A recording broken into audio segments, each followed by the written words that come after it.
L'équipe nationale de football du Cameroun, les Lions Indomptables, ont été tenus en échec cet après-midi en Afrique du Sud face à une équipe d'Eswatini inexpérimentée. Score final de la partie, 0 but partout.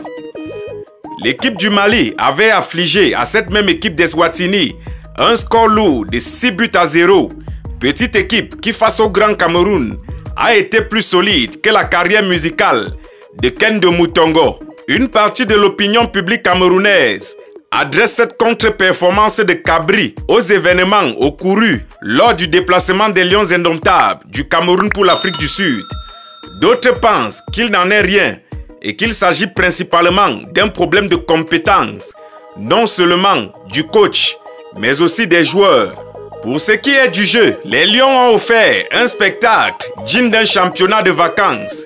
Un jeu classique, aucune intelligence, juste l'application pure et simple des schémas tactiques connus et anticipés par l'adversaire. Aucune véritable sensation, mis à part quelques actions isolées de Brian Bemo et de Vincent Aboubakar.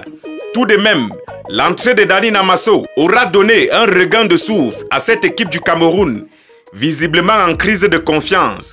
Au regard de son jeu, mon voisin Marcel, dans cette buvette dans laquelle nous étions, m'a dit, je cite, « Ce joueur, il a de l'avenir. On devrait penser à lui donner comme consigne de marquer des buts et non de donner la passe de but à quelqu'un de précis, surtout lorsque la personne est mal positionnée. » Fin de citation. Je n'en ferai aucun commentaire. À titre de rappel, Marcus avait signalé que son assistant estime qu'on lui manque de respect en lui refusant une place sur le banc de touche des Lions à côté du médaillé d'or des Jeux Olympiques de Sydney 2000, Martin Tungum Pile, et que si ce n'était pas réglé, il démissionnerait. Quelqu'un l'aurait-il vu sur ce fameux banc ce 19 mars 2025?